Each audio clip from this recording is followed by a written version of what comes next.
அனைவருக்கும் வணக்கங்க. இப்போ கடன் பிரச்சனை இருக்குதுங்க. ஓகேங்களா? இப்போ கடக லக்னம்னு வச்சுக்கோங்க. 6ஆம் அதிபதி யாருங்க? குரு.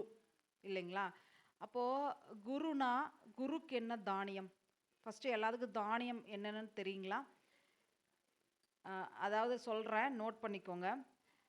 சூரியன் அப்படின்னா கோதுமை.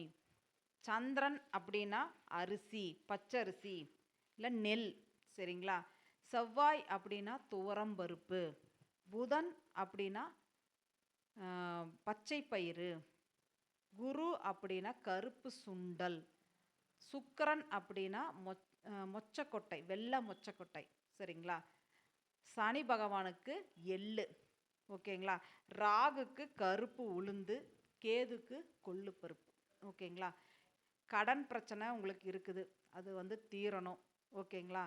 இல்லை எனக்கு வந்து செல்வ வளம் எனக்கு வரணும். அதுக்கு என்ன பண்ணுறது அப்படின்னு பார்த்துட்டிங்கன்னா, இப்போ என்ன உங்களுக்கு தசா புத்தி போகுதுன்னு பாருங்க. சரிங்களா? அந்த தசா புத்தி இப்போ வந்து சனி தசை, சனி புத்தி நடக்குது. ஓகேங்களா? இப்போ சனி பகவான் நல்ல இடத்துல இருக்கிறாரு. உங்களுக்கு வந்து இந்த சனி தசை வந்ததுக்கப்புறம் நல்லா இருக்குது அப்படின்னா, நீங்கள் என்ன பண்ணலாம்? நீங்கள் கருப்பு எல்லை கூட வச்சுக்கலாம். ஓகேங்களா? இல்லை எனக்கு வந்து 6ஆம் அதிபதிக்குண்டான தசை நடக்குது அப்படின்னா, நீங்கள் என்ன பண்ணலாம்? அந்த தானியத்தை 6ஆம் அதிபதிக்குண்டான தசை நடக்குது, எனக்கு பிரச்சனையாக இருக்குது அப்படின்னா, என்ன தசை நடக்குதோ, இல்லை இந்த 6ஆம் அதிபதிக்குண்டான அந்த தசாநாதனுக்குண்டான அந்த தானியத்தை நீங்கள் என்ன பண்ணலாம்? இடித்து குப்பையில் போட்டுடலாம். கண்டிப்பாக உங்களுக்கு உண்டான அந்த தடைகள், இப்போ வருமானம் வந்தால் கடன் கட்டிட போகிறோம். ஓகேங்களா? அப்போது இப்போ நான் சொன்ன தானியங்கள் எல்லாம் நோட் பண்ணிட்டீங்க இல்லையா? அப்போது 6ஆம் அதிபதிக்கு உண்டான தசா நடக்கிறவங்க, இல்லை 6ஆம் அதிபதி உங்களுக்கு பிரச்சனையாக இருக்குது, கடன் உங்களுக்கு இருந்துகிட்டே இருக்குது அப்படின்னா, அந்த கிரகத்தோட தானியத்தை இடித்து குப்பையில் போடுங்க. கண்டிப்பாக கடன் தீர வழி கிடைக்கும். சரிங்களா? அதே மாதிரி கடன் எனக்கு வந்து ரொம்ப அதிகமாக இருக்குது அப்படின்னா, நீங்கள் வந்து வேறு என்ன பண்ணலாம் அப்படின்னா, மெயினாக வந்து நீங்கள் போய் ஃபஸ்ட்டு நம்மளுக்கு வந்து வருமானத்தை உயர்த்தணும். வருமானத்தை கடனை பற்றியே பேசவே கூடாது. சரிங்களா? கடனை நம்ம நினைக்கவே கூடாது. அப்போ வருமானத்துக்குண்டான வழி தான் நம்ம தேடணும். ஓகேங்களா? ஃபஸ்ட்டு வந்து சின்ன சின்ன கடனெல்லாம் அடைச்சிடணும். இப்போ வந்து ஒருத்தங்களுக்கு 10,00,000 கடன் இருக்குது. ஓகேங்களா? அதில் 10,000, 5,000 அந்த மாதிரி சின்ன சின்ன எல்லாருமே யோசனை என்ன பண்ணுவாங்கன்னா, பெரிய கடனை அடைக்கணும்னு யோசனை பண்ணுவாங்க. ஆனால் சின்ன சின்ன கடனெல்லாம் நீங்கள் அடைச்சிடணும். ஓகேங்களா? அதே மாதிரி உங்களுக்குன்னு உண்டான குபேரர் யாருன்னு பாருங்க. உங்கள் ஜாதகத்தில் சந்திரனைத்தான் வந்து குபேரர்னு சொல்கிறாங்க. ஓகேங்களா? அப்போது சந்திரன் இருக்கிற இடத்தையும், சந்திரனுக்கு 2ஆம் இடத்தையும் நம்ம என்ன பண்ணணும்? அந்த இடத்துல இருக்கிற கிரகச்சேர்க்கையை குபேரராக நம்ம வந்து என்னென்னா, இப்போ சந்திரன் வந்து பார்த்துட்டிங்கன்னா கும்பத்தில் இருக்கிறாரு. ஓகேங்களா? கும்பத்தில் இருக்கிறாருன்னு வச்சுக்கோங்க. அப்போ வந்து கூட வந்து சனி பகவானும் இருக்கிறார். அப்போ நீங்கள் எங்கே போகணும் அப்படின்னா, மதுரை மீனாட்சி அம்மனை போய் வழிபட்டு வரணும். அந்த மாதிரி ஒவ்வொருத்தருக்கும் குபேரர் இருக்கிறாங்க. அப்போது நீங்கள் உங்களுக்குன்னு உண்டான குபேரரை போய் வழிபட்டுட்டு வந்தீங்கனாலும் கண்டிப்பாக உங்களுக்கு வருமானத்துக்கு உண்டான வழி கிடைக்கும். சரிங்களா?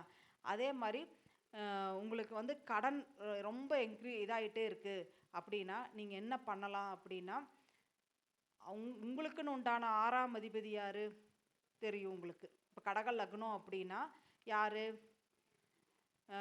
குரு தான் 6ஆம் அதிபதி இல்லைங்களா? இதே உங்களுக்குன்னு உண்டான 11ஆம் அதிபதி யார்? சுக்கிரன். அப்போது நீங்கள் வெள்ளிக்கிழமை 11ஆம் அதிபதி தான் யார்? நம்மளுக்கு லாபத்தை தரக்கூடியவங்க. கடக லக்னத்துக்கு பாதகாதிபதியும் அவர் தான். ஆனாலும் நம்மளுக்கு எல்லா நேரம் பாதகத்தை பண்ண மாட்டார் இல்லையா? அப்போது நம்மளுக்கு என்னென்னா, 7ஆம் இடம்ங்கிறது யார்? சனி பகவான். அவர் 7க்கும் 8க்குடையவர் இல்லைங்களா? அப்போ 11ஆம் அதிபதி வெள்ளிக்கிழமை கடனுக்குன்னு ஒரு தொகையை நீங்கள் எடுத்து வைங்க. சரிங்களா? ஏன்னா எடுத்து வச்சுட்டே வர்றீங்க அப்படின்னா, அது கண்டிப்பாக இப்போ வந்து ஒருத்தருக்கு வந்து நீங்கள் 10,00,000 கொடுக்கணும் அப்படின்னா, வெள்ளிக்கிழமை உங்களால் முடிஞ்ச தொகையை ஒரு கவரில் போட்டு வைங்க. கண்டிப்பாக அதுக்குண்டான வழி உங்களுக்கு கண்டிப்பாக கிடைக்கும். சரிங்களா? அதே மாரி 6ஆம் அதிபதிக்கு உண்டான பொருள தானமா குடுங்க. ஓகேங்களா? அதே மாரி அந்த தானியங்கள உடைச்சு போடுங்க. சரிங்களா?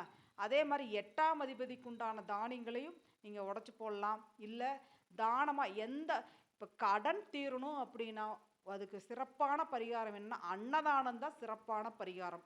அன்னதானம் பண்ண தான் நம்ம வாழ்க்கையில நம்மளுக்கு உண்டான வழி நம்மளுக்கு கிடைக்கும். சரிங்களா? அதனால உங்களுக்கு இப்ப 6ஆம் இடம் அப்படிங்கிறது என்ன? அ எது எந்த 6ஆம் அதிபதி யாரோ, அன்றைய நாள்ல போயி நீங்க அன்னதானம் பண்ணுங்க.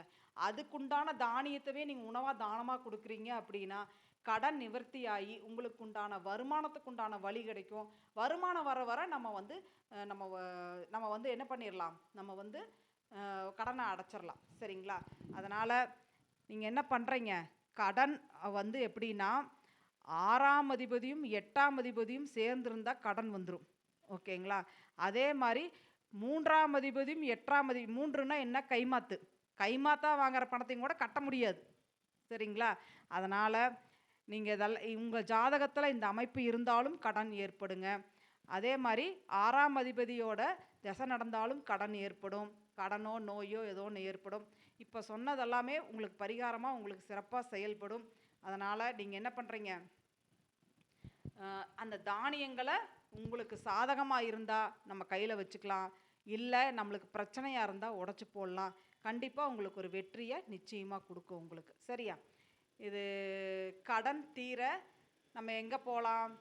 உங்களுக்குன்னு உண்டான 2ஆம் இடத்துக்கு உண்டான கோயில்கள் எங்க இருக்குதுன்னு பாருங்க.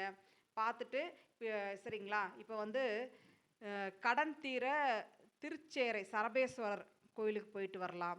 ஓகேங்களா? அதே மாரி காமாட்சி அம்மன் கோயிலுக்கு போயிட்டு வரலாம். அதே மாரி இந்த நம்மளுக்கு தடைகள் நெறையா இருக்கு அப்படின்னா, பிள்ளையார்பட்டி போயிட்டு வரலாம். ஓகேங்களா? பிள்ளையார்பட்டி போயிட்டு வந்தீங்கன்னா, உங்களுக்குன்னு உண்டான தடைகள் கண்டிப்பாக நீங்கும் உங்களுக்கு. சரிங்களா? அதே மாரி புங்க மர எண்ணெயில தீபம் போடுங்க. நிச்சயம் கடன் காணாமல் போகும். அதாவது புங்க மர எண்ணெய அது வெளிநாட்ல இருக்கிறவங்க கூட பயன்படுத்திக்கலாம். வீட்ல புங்க மர எண்ணெயில தீபம் போட்டீங்க அப்படின்னா, நிச்சயமா கடன் காணாம போகும். அதே மாரி அ கடன் எப்படி ஏற்பட்டுச்சுன்னு அது கொஞ்சம் பாருங்க. இப்போ ஒவ்வொருத்தங்களுக்கு தொழில் ரீதியா கடன் ஏற்பட்டிருக்கும். ஒருத்தங்களுக்கு இப்ப திருமணத்துக்காக கடன் வாங்கியிருக்கலாம். ஓகேங்களா? அதனால கடன் வந்துருச்சு, நம்ம இதுலேருந்து மீள முடியாது அப்படின்னு பயப்பட வேண்டியதில்ல. அதாவது எந்த கிரகம் பிரச்சனையா இருக்குதோ, அதுக்குண்டான தீர்வு தான் இப்ப சொல்லியிருக்கேன். அந்த தானியங்கள இடிச்சு போட்டீங்கனாலே, கண்டிப்பா நீங்க ஜெயிக்க முடியும். அதுக்குண்டான வழி உங்களுக்கு கண்டிப்பா கிடைக்கும். சரிங்களா? பிரச்சனை குடுக்கக்கூடிய அந்த கிரகத்த தான் நம்ம இடிச்சு போடுறோம். கண்டிப்பா உங்களுக்கு ஒரு மாற்றங்கிறது நிச்சயமாக ஏற்படுங்க. சரிங்களா? ஓகேங்க. நீங்கள் உங்களோட வாழ்க்கையில கடன் தீர்ந்து ஒரு செல்வ வளம் கிடைக்க என்னுடைய மனமார்ந்த வாழ்த்துக்கள். தானிய பரிகாரம் நான் குடுத்துருக்கேன். இந்த தானிய பரிகாரம் பார்த்துட்டிங்கன்னா, ரொம்ப நான் அனுபவபூர்வமா குடுத்து நெறையா பேத்துக்கு சக்சஸ் கெடைச்சிருக்கு.